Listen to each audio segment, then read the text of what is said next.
वो मंसूबा साज था, जीनियस था, लीडर था, करिश्मेटिक था, और सबसे बढ़कर ये कि वो जो बन गया वो ये नहीं बनना चाहता था।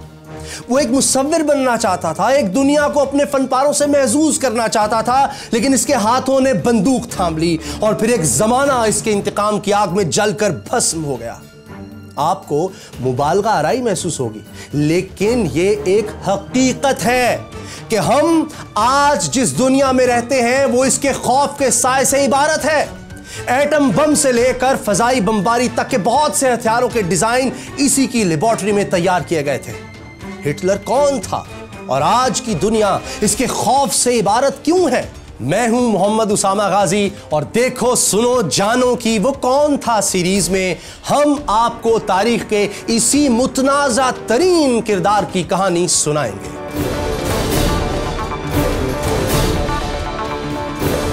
28 सितंबर 1918 का दिन है। पहली जंग अजीम खत्म हो रही है। पेरिस से 188 किलोमीटर दूर एक छोटा सा कस्बा है मार्क्वेंग। यहां एक बरतानवी सिपाही के निशाने पर एक नौजवान जर्मन सिपाही है जिसे वो छोड़ भी सकता है और मार भी सकता है। जर्मन सिपाही जो असल में कोरियर या डाकिया है, को यकीन है कि इसे गोली मार दी जाएगी, लेकिन ऐसा हुआ नहीं। बरतानवी सिपाही टी हेनरी ने इसे गैर मुसल्ला देखकर बंदूक नीचे कर ली और इसे जाने का इशारा किया। बज़ाहिर ये जंग अजीम अव्वल के हजारों वाकयात में से एक वाकया है, लेकिन हेनरी नहीं जानता कि वो एक तारीख रकम कर चुका है, क्योंकि जिस शख्स को इसने छोड़ा है वो एडोल्फ हिटलर है। वही हिटलर जिसकी छेड़ी दूसरी जंग अजीम में 5 करोड़ से जायद इंसान लुक़मा अजल बन गए। पहली जंग अजीम का ये वाकया हिटलर ने खुद उस वक्त सुनाया था जब एक अखबार में इसने बरतानवी सिपाही टी हेनरी की तस्वीर देखी थी। ये तो थी हेनरी की तस्वीर और ये है हिटलर की तस्वीर। ये बड़ी बड़ी मूंछों वाला हिटलर पहली जंग अजीम के दौरान बेल्जियम और फ्रांस के महाज पर कोरियर यानी डाकिये की खिदमत सरंजाम दे रहा था। जब बरतानवी फौज ने जर्मनों के खिलाफ जहरीली गैस इस्तेमाल की तो इससे बचने के लिए सबने मास्क चढ़ा लिए, लेकिन हिटलर के लिए यह मसला खड़ा हो गया कि इसकी मूंछें मास्क से बाहर रह जाती थी। चुनांचे हिटलर ने मास्क के साइज के हिसाब से मूंछें कटवा ली और यूं हिटलर का वो चेहरा सामने आया जिससे वो आज भी पहचाना जाता है।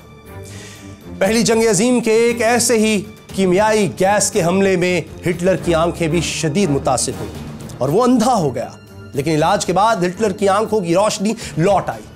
आंखों की रोशनी तो लौट आई, लेकिन अब इन आंखों में जर्मनी के दुश्मनों से इंतकाम की आग सुलग रही थी। हिटलर की पैदाइश और परवरिश जर्मनी के हमसाया मुल्क ऑस्ट्रिया में हुई थी, लेकिन जंग के बाद से वो पक्का जर्मन बन चुका था। वो बचपन में मुसव्विर बनना चाहता था, लेकिन अब इसने ये ख्याल छोड़ दिया और तय किया कि वो शिकस्त का बदला लेकर रहेगा, खा इसके लिए पूरी दुनिया से टकराना पड़ जाए। हिटलर ने अपनी सियासी जिंदगी की इब्तिदा एक छोटी सी गैर मारूफ सियासी पार्टी से की। इस पार्टी का नाम था जर्मन वर्कर्स पार्टी। ये वही जर्मन पार्टी है जो बाद में नाजी पार्टी के नाम से जानी गई।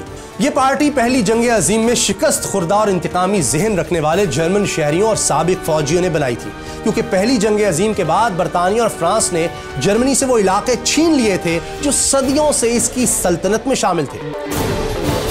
यही नहीं, जर्मनी को मजबूर किया गया कि इस जंग में फ्रांस समेत आलमी ताकतों का जो नुकसान हुआ है इसका हर्जाना भी अदा करे। हर्जाने की रकम 96,000 टन सोने के बराबर बनती थी। जी हां, 96,000 टन सोने के बराबर। ये जर्मन कौम के लिए बड़ी जिल्लत थी और चूंकि नाजी पार्टी शिकस्त के बाद जर्मनी पर मुसल्लत करदा शराइत के खिलाफ थी, इसलिए अवाम में मकबूल थी। हिटलर इस पार्टी में प्रोपेगेंडे का इंचार्ज बना था, लेकिन 1921 में इसे पार्टी ने सरबराह मुंतखब कर लिया। दिलचस्प बात यह है कि हिटलर पहले पार्टी का सरबराह बनने से इनकार करता रहा था, लेकिन जब इसने पार्टी का जवाल देखा तो क़यादत संभालने की हामी भर ली। पार्टी हेड बनने के बाद हिटलर ने पार्टी का निशान भी खुद मुंतखब किया। यह निशान असल में हिंदुस्तान में इस्तेमाल होता था और अब भी होता है। हिंदू, बुद्ध मत और जैन मत के पैरोकार इसे रूहानियत की अलामत मानते थे। संस्कृत में इसका मतलब है फलाह या वेलफेयर। हिटलर के दौर में यह निशान यूरोप में खुशकिस्मती की अलामत के तौर पर भी आम इस्तेमाल होता था। बड़ी बड़ी कंपनियां स्वास्टिका पर अपने इश्तिहार बनाती थी। और जानते हैं हिटलर ने इसे अपनी पार्टी का निशान क्यों बनाया? इसकी एक बहुत दिलचस्प वजह है। असल में जर्मन समझते थे कि हिंदुस्तानी और जर्मन कौमें एक ही नस्ल यानी आर्याई नस्ल से ताल्लुक रखती हैं। हिटलर स्वास्तिका को आर्या नस्ल की अलामत समझता था, तो हिटलर ने इसे नाजी पार्टी का निशान बना लिया। लेकिन यह अलमिया ही है कि जो निशान रूहानियत, फलाह और खुशकिस्मती की अलामत था, इसे हिटलर ने दुनिया में तबाही और दहशत की अलामत बना दिया।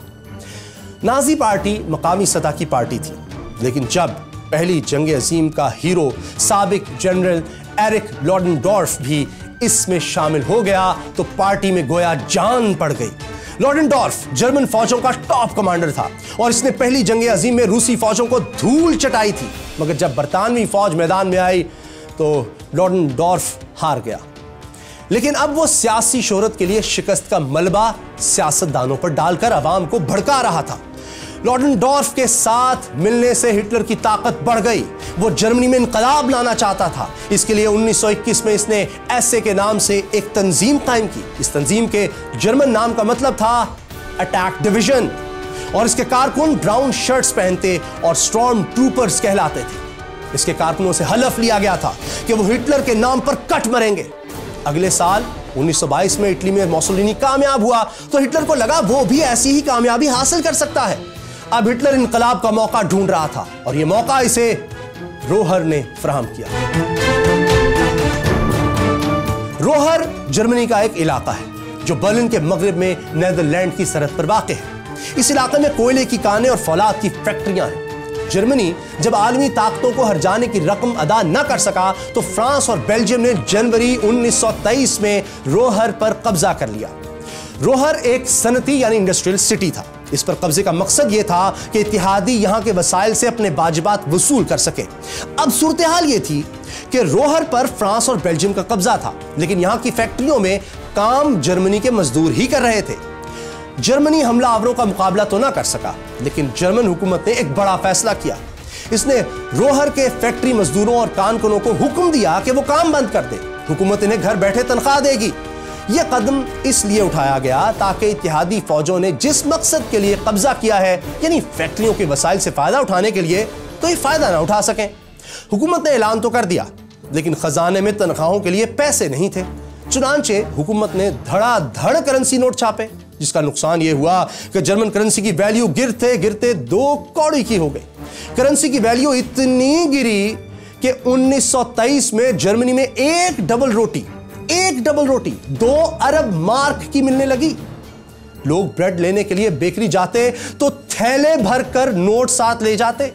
करेंसी के बहरान का नतीजा यह निकला कि जिन लोगों ने उम्र भर की मेहनत से 10-20 लाख मार्क जमा किए थे, इनकी बचत तकरीबन सिफर हो गई। बैंकों में पड़े अरबों करेंसी नोट तकरीबन बेकार हो गए और चंद दिनों में अरबपति कखपति हो गए। जर्मन करेंसी इतनी बेतौकीर हुई कि लोग मौसम सरमा में गैस और लकड़ी बचाने के लिए आतिशदानों में करेंसी नोट जलाने लगे थे। तो यह था वो जर्मनी जिसमें अब वो हालात पैदा हो चुके थे जो इनकलाब और इनकलाबी लीडर को जन्म देते हैं। एक ऐसी क़यादत का खला था जिस पर जर्मन अवाम यकीन करे कि वो इन्हें इस अंधेरे से निकालेगा। ऐसे खला को अमूमन 2 अशखास पुर करते हैं, एक स्टेट्समैन या दूसरे जज्बाती इनकलाबी लोग। तो जर्मनी की यह किस्मत ही थी कि उस वक्त जर्मनी में इस खला को करिश्माती शख्सियत वाले एडोल्फ हिटलर ने पुर करना शुरू कर दिया। वो स्टेट्समैन था या एक जज्बाती इनकलाबी, इसका फैसला आप खुद कीजिए। उस वक्त तक हिटलर अपनी तंजीम एसए को मुसल्लह करने का काम मुकम्मल कर चुका था। अब इसकी तंजीम एक आम सियासी जमात नहीं बल्कि एक इनकलाबी सियासी जमात बन चुकी थी। सिर्फ म्यूनिख शहर में इसके 3000 सिपाही थे। हिटलर ने मुसोलिनी से मुतासिर होते हुए इनकलाब के बाकायदा ऐलान का फैसला किया और इसके लिए इसने म्यूनिख के बेयर हॉल का इंतखाब किया। मुसोलिनी की कहानी हम आपको वो कौन था सीरीज की दूसरी किस्त में दिखा चुके हैं। 8 नवंबर 1923 हिटलर पिस्तौल लहराता हुआ बेयर हॉल में दाखिल हुआ और शहर पर नाजी हुकूमत के क़याम का ऐलान कर दिया। ऐलान के अगले रोज वो अपने हजारों मुसल्लह कारकुनों के साथ शहर के मरकज पर कब्जे के लिए आगे बढ़ा। हिटलर को तवक्को थी कि इस कार्रवाई से इसे भी मुसोलिनी की तरह मकबूलियत और हुकूमत मिल जाएगी, लेकिन यह हिटलर की खाम ख्याली साबित हुई। मरकज में जमा होते नाजियों पर जर्मन पुलिस ने फायर खोल दिया। जवाब में नाजी कारकुनों ने भी फायरिंग शुरू कर दी। कुछ देर ही जारी रहने वाले इस मुकाबले में 14 नाजी और 4 पुलिस वाले हलाक हुए, लेकिन मैदान पुलिस के हाथ रहा। यूं हिटलर के इनकलाब की पहली कोशिश, या आप इसे बगावत भी कह सकते हैं, यह नाकाम हो गई। हिटलर के ज्यादातर साथी पकड़े गए। हिटलर फरार होने में कामयाब रहा, लेकिन 2 रोज बाद इसे जर्मन पुलिस ने ढूंढ निकाला और जेल में डाल दिया। इस बगावत में पहली जंग अजीम का जर्मन हीरो एरिक लॉडेनडॉर्फ हिटलर के साथ था। वो भी हुकूमत की तहवील में था, इसलिए दोनों पर गद्दारी का मुकदमा चला। लॉडेनडॉर्फ तो साबिक जर्नैल और बहुत असर और रसूख वाला शख्स था। वो अपने ताल्लुकात और शोहरत की बुनियाद पर बच निकला। हिटलर को 5 साल कैद की सजा हुई, लेकिन अच्छे चाल चलन और नाजी पार्टी के दबाव पर इसे 9 माह बाद ही रिहा कर दिया गया। जेल में ही हिटलर ने अपनी किताब माइन कैंप्फ लिखी, जिसका मतलब है मेरी जिद्दोजहद। यह किताब हिटलर के मुस्तकबिल के अज़ाइम की एक झलक पेश करती है। किताब में हिटलर ने जर्मन आर्या नस्ल को आला नस्ल के तौर पर पेश किया था, जबकि इस बात पर जोर दिया था कि बाकी दुनिया के इंसान जर्मनों से कम दर्जे के हैं और दुनिया के मसाइल इसी सूरत हल हो सकते हैं जब आलमी हुकूमत जर्मनों के हाथ में हो। इसी किताब में इसने यहूदियों को जर्मनी के जवाल की वजह करार दिया था। इसकी कैद के दौरान जर्मनी के हालात बेहतर नहीं हुए थे, बल्कि खराब से खराब तर ही होते जा रहे थे, और हिटलर ने चूंकि निजाम के खिलाफ बगावत की थी, इसलिए वो कैद के दौरान पूरे मुल्क में मशहूर हो चुका था। लेकिन इसी दौरान नाकाम बगावत से इसने ये सबक सीख लिया था कि जर्मनी में इनकलाब बुलेट से नहीं, बैलेट से लाना आसान है। चुनांचे जेल से निकलते ही इसने पार्टी को इलेक्शन के लिए तैयार करना शुरू कर दिया। इस दौरान वो मसला भी हल हो चुका था जिसने हिटलर को बगावत की राह पर चलाकर जेल पहुंचाया था, यानी फ्रांस और बेल्जियम ने रोहर खाली कर दिया था। और इसकी वजह थी अमेरिका। जी हां, अमेरिका। अमेरिका ने जर्मनी को हर्जाना देने और सनतें चलाने के लिए भारी कर्ज दे दिया था। अमेरिकी गारंटी मिलने के बाद फ्रांस और बेल्जियम खुद ही पीछे हट गए। इन हालात में हिटलर इंतखाबी मैदान में उतरा तो इसे पार्टी प्रोपेगेंडा चलाने के लिए काबिल शख्स की जरूरत महसूस हुई, और इसकी नजर में यह काबिल शख्स था गोएबल्स। गोएबल्स के पांव पोलियो की वजह से बचपन से ही टेढ़े थे और वो लंगड़ा कर चलता था, लेकिन प्रोपेगेंडे का मास्टर था। ये वही गोएबल्स है जो कहता था झूठ इतना ज्यादा और मुसलसल बोलो कि सच लगने लगे। हिटलर का गोएबल्स को प्रोपेगेंडा इंचार्ज बनाने का फैसला दुरुस्त साबित हुआ और गोएबल्स ने हिटलर के नजरियात सारे जर्मनी में फैला दिए। प्रोपेगेंडे के बाद दूसरा मरहला था फंड्स का, लेकिन यह मसला भी बहुत जल्द हल हो गया। इसकी वजह थी कम्युनिस्ट धड़े। ये लोग ट्रेड यूनियंस की मदद से सियासी ताकत हासिल कर रहे थे। जर्मनी का दौलतमंद तबका और मिडिल क्लास लोग दोनों ही इनसे खौफजदा थे कि अगर कम्युनिस्टों की हुकूमत आ गई तो उनकी फैक्ट्रियां छिन जाएंगी। इसलिए उन्होंने कम्युनिस्टों के खिलाफ हिटलर को दिल खोलकर पैसा दिया। हिटलर के मद्दाहों में मशहूर जमाना अमेरिकी कार कंपनी फोर्ड का मालिक हेनरी फोर्ड भी शामिल था। हेनरी ने जंग के दिनों में हिटलर की माली मदद भी की। हिटलर ने अवाम में अपना इमेज बेहतर करने के लिए मशहूर किया कि वो एक सादा शख्स है जो सिगरेट, शराब, गोश्त से परहेज करता है और वेजिटेरियन है। हिटलर के खौफ से नाजी अफसर छुपकर सिगार पीते थे। ये और बात है कि हिटलर खुद छुपकर अफीम का नशा करता रहा। लेकिन हिटलर का अवामी इमेज, गोएबल्स का प्रोपेगेंडा और दौलतमंद तबके की फंडिंग भी काम न आई। और जब 1928 में पार्लियामेंट के इलेक्शन हुए तो नाजी पार्टी को पार्लियामेंट की 647 में से सिर्फ 12 नशिस्तें और 2.6% पॉपुलर वोट मिले। यह हिटलर के लिए बुरी खबर थी। लेकिन अगले ही बरस जर्मनी से हजारों मील दूर अमेरिका में एक ऐसा वाकया हुआ जिसने हिटलर का वोट बैंक कई गुना बढ़ा दिया। हुआ यूं कि 29 अक्टूबर 1929 को अमेरिकी स्टॉक मार्केट क्रैश कर गई। इस वाकये से पूरी दुनिया माशी बहरान का शिकार हो गई जो ग्रेट डिप्रेशन कहलाया। ग्रेट डिप्रेशन की वजह से जर्मनी के लिए अमेरिकी कर्ज रुक गए, इंडस्ट्री बंद हो गई और 61 लाख वर्कर बेरोजगार हो गए। हिटलर ने हालात का फायदा उठाया और खुद को मसीहा के तौर पर पेश करना शुरू कर दिया। मुआशी बहरान की वजह से हुकूमत ने इस्तीफा दे दिया था। 1930 में फिर इलेक्शन हुए तो हिटलर को 18% वोट हासिल हुए, लेकिन वो हुकूमत बनाने की पोजीशन में अब भी नहीं था। इस दौरान हिटलर को एक जज्बाती धचका भी लगा जब इसकी महबूबा गैली ने खुदकुशी कर ली। गैली इसकी सौतेली बहन की बेटी थी। हिटलर कई हफ्तों तक सदमे में रहा और इसने गैली को अपनी जिंदगी का इश्क करार दिया। लेकिन फिर वो एक दुकान में नौकरी करने वाली ईवा ब्राउन के इश्क में गिरफ्तार हो गया। ईवा बिलाशुबा हसीन थी, इसे जिम्नास्टिक का भी शौक था। वो घूमने फिरने और पार्टियां करने वाली लड़की थी, लेकिन इसे सियासत से कोई दिलचस्पी नहीं थी।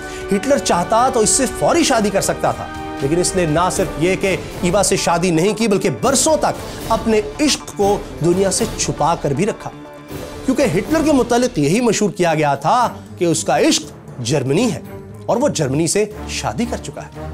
इसलिए जर्मन कौम हिटलर की जिंदगी में किसी औरत की मौजूदगी से बड़े अरसे तक बेखबर ही रही। सिर्फ हिटलर के इंतहाई करीबी लोगों को ही ईवा से मुलाकात की इजाजत थी। हिटलर की जज्बाती जिंदगी की तरह इसकी सियासी जिंदगी में भी एक आर्जी रुकावट आई, और इस रुकावट का नाम था वॉन हिंडनबर्ग। जर्मनी का 85 साला बूढ़ा सदर हिंडनबर्ग पहली जंग अजीम में जर्मन फौज का सरबराह रह चुका था और अवाम में इसे देवता जैसा एहतराम हासिल था। ये बूढ़ा सदर हिटलर को खतरनाक समझता था और किसी सूरत इसे चांसलर यानी वजीर आजम बनाने के लिए तैयार नहीं था। 1932 में सदारती इलेक्शन हुए तो हिटलर इसके मुकाबले में खड़ा हो गया। अप्रैल में इलेक्शन हुए, हिटलर को 36% पॉपुलर वोट तो मिले, लेकिन इलेक्शन जीता हिंडनबर्ग। उधर मुआशी बहरान की शिद्दत के बायस दूसरा चांसलर भी मुस्ताफी हो गया। जुलाई 1932 में फिर पार्लियामेंट के इलेक्शन हुए तो नाजियों ने 230 सीटें जीत ली, लेकिन बूढ़े सदर ने फिर भी हिटलर को चांसलर नहीं बनाया। लेकिन जिसे बनाया वो भी नाकाम रहा और नवंबर में फिर इलेक्शन कराना पड़ा। इस बार नाजियों की सीटें कम होकर 196 रह गई। ताहम पार्लियामेंट में अब भी इनकी अक्सरियत थी, लेकिन बूढ़ा सदर डटा हुआ था और हिटलर को चांसलर बनाने पर तैयार नहीं था। उस वक्त जो शख्स जर्मनी का चांसलर था, इसका नाम था फ्रांस वॉन पिपिन। नया चांसलर भी मुल्क के हालात ठीक ना कर सका। बिगड़ते हालात देखकर पिपिन की हिम्मत जवाब दे रही थी। पिपिन सोचने लगा कि अब हिटलर को चांसलर बना देना चाहिए। इसने सदर को कायल करने के लिए लॉबिंग शुरू कर दी। सदर का एक ही एतराज था कि हिटलर हुकूमत में आ गया तो इसे डिक्टेटर बनने से कौन रोकेगा। आखिर बहसों मुबाहिसे के बाद तय पाया कि हिटलर जर्मनी का चांसलर और पिपिन वाइस चांसलर होगा, ताकि हिटलर को डिक्टेटर बनने से रोका जा सके। इस फार्मूले के तहत 30 जनवरी 1933 को हिटलर को चांसलर बना दिया गया और पिपिन को वाइस चांसलर। लेकिन हिटलर के चांसलर बनने से सिर्फ एक माह पहले एक 52 साला यहूदी हालात को भांपकर चुपके से मुल्क से निकल गया था। यह वही शख्स था जिसे बाद में इसराइल का सदर बनने की भी पेशकश की गई, लेकिन इसने शुक्रिया के साथ इसे ठुकरा दिया। यह 20वीं सदी का सबसे बड़ा साइंसदान था और इसका नाम था एल्बर्ट आइंस्टाइन। हिटलर ने चांसलर बनने के 4 हफ्तों के बाद फिर पार्लियामेंट के इलेक्शन का ऐलान कर दिया, क्योंकि वो अपनी नशिस्तें बढ़ाना चाहता था। इलेक्शन की तैयारियां जारी थीं कि 27 फरवरी को जर्मन पार्लियामेंट की इमारत को आग लगा दी गई। आग लगाने वाला एक कम्युनिस्ट था। हिटलर ने इस वाक़े का फायदा उठाया और कम्युनिस्टों के खिलाफ प्रोपेगेंडा करके मजीद वोटरों को साथ मिला लिया। 5 मार्च को इलेक्शन हुए तो नाजियों ने 647 में से 288 नशिस्तें जीत ली। 23 मार्च 1933 को हिटलर ने जर्मन पार्लियामेंट से एक डिक्टेटर जैसे इख्तियारात हासिल कर लिए। हिटलर ने इख्तियारात मिलते ही मुल्क में दीगर सियासी जमातों पर पाबंदी लगा दी, ट्रेड यूनियंस खत्म कर दी, मुखालिफ अखबारात बंद करवा दिए और नाजी नजरिए से मुताबिकत ना रखने वाली किताबें जलाना शुरू कर दी। लेकिन हिटलर के अज़ाइम की राह में अभी एक आखिरी रुकावट बाकी थी। एक शख्स था रोहेम अर्नेस्ट, हिटलर की तंजीम एसए का कमांडर, और इसका काम था हिटलर के मुखालिफिन के जलसों पर हमले कराना। यह हिटलर का साथी था, लेकिन हिटलर को अब इससे ज्यादा जरूरत जर्मन फौज की थी, और जर्मन फौज इस शख्स से बहुत बदजन थी, क्योंकि जर्मन जर्नैलों को लगता था कि रोहेम एसए की मदद से मुल्क पर कब्जा करना चाहता है। इसलिए वो रोहेम को हर सूरत रास्ते से हटाना चाहते थे। हिटलर ने जर्नैलों को साथ मिलाने के लिए रोहेम को हटाने का मंसूबा बना लिया। 30 जून 1934 की रात हिटलर के जाती गार्ड्स जो एसएस कहलाते थे और ब्लैक शर्ट्स पहनते थे, उन्होंने रोहेम अर्नेस्ट समेत 400 लोगों को कत्ल कर दिया। ये कत्ल होने वाले वो लोग थे जिन्हें हिटलर नापसंद करता था या जिन्हें फौज अपने लिए खतरा समझती थी। इस रात को night of the long knives यानी लंबे चाकुओं की रात कहा जाता है। इस कत्लेआम से फौज और हिटलर के ताल्लुकात ठीक हो गए। वाक़े के 3 दिन बाद हिटलर ने वाइस चांसलर पिपिन को भी घर भेज दिया। यूं सब समझ गए हिटलर को सियासी तौर पर कंट्रोल करना मुश्किल ही नहीं, नामुमकिन भी हो गया है। रोहेम को रास्ते से हटाने के बाद भी हिटलर ने एसए को खत्म नहीं किया, बल्कि इसे नए कमांडरों के जरिए चलाता रहा। एसए की खुफिया पुलिस जो गेस्टापो कहलाती थी, वो हिटलर के मुखालिफिन को कुचलने के लिए सबसे मुतहरिक और बदनाम थी। 1934 में हिंडनबर्ग की मौत के बाद हिटलर जर्मनी का सदर भी बन गया और फौज का कमांडर इन चीफ भी।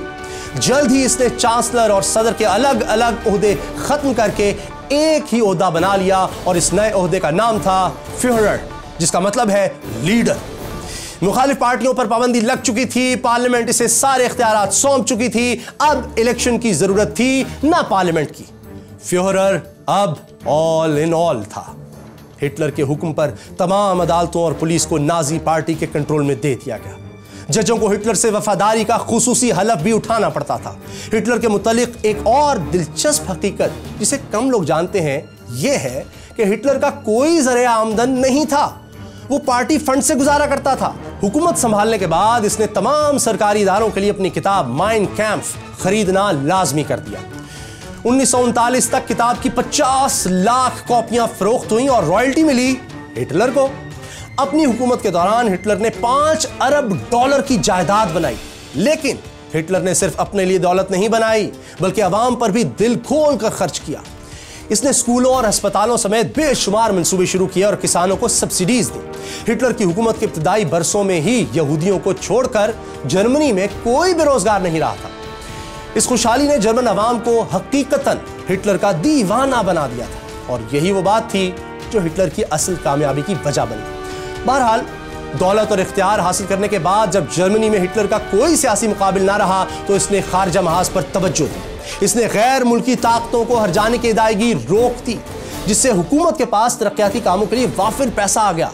वो उस वक्त की अक़वाम मुत्तहिदा यानी लीग ऑफ नेशन से निकल गया और तमाम आलमी मुआहदे भी खत्म कर दिए। ग्रेट डिप्रेशन से संभलने की कोशिश करती हुई मगरबी ताकतें इसके खिलाफ कोई कार्रवाई न कर सकी। जर्मनी पर पहली जंग अजीम के बाद अपनी बहरी कुव्वत तैयार करने पर भी पाबंदी थी, लेकिन 1935 में हैरत अंगेज तौर पर बरतानिया ने जर्मनी को बहरी बेड़ा तैयार करने की इजाजत दे दी। इसी साल जर्मनी ने अपनी फौज की तादाद भी 5 गुना बढ़ाकर 5 लाख कर दी। 18 से 25 साल के सब जर्मनों के लिए फौजी तरबियत भी लाजमी कर दी गई थी। इन कामों से फारिग होकर हिटलर ने यहूदियों को कुचलना शुरू किया। पहले इसने यहूदियों के खिलाफ कानून साजी की। यहूदियों के जर्मनों से शादी, वोटिंग और मुलाजमत पर पाबंदी लगा दी गई। 1936 में बर्लिन ओलंपिक्स में भी यहूदी एथलीट्स हिस्सा नहीं ले सके, लेकिन ओलंपिक्स मुकाबलों के जरिए हिटलर दुनिया को यह तासुर देने में कामयाब रहा कि जर्मनी एक पुरअमन और तरक्की याफ्ता मुल्क है।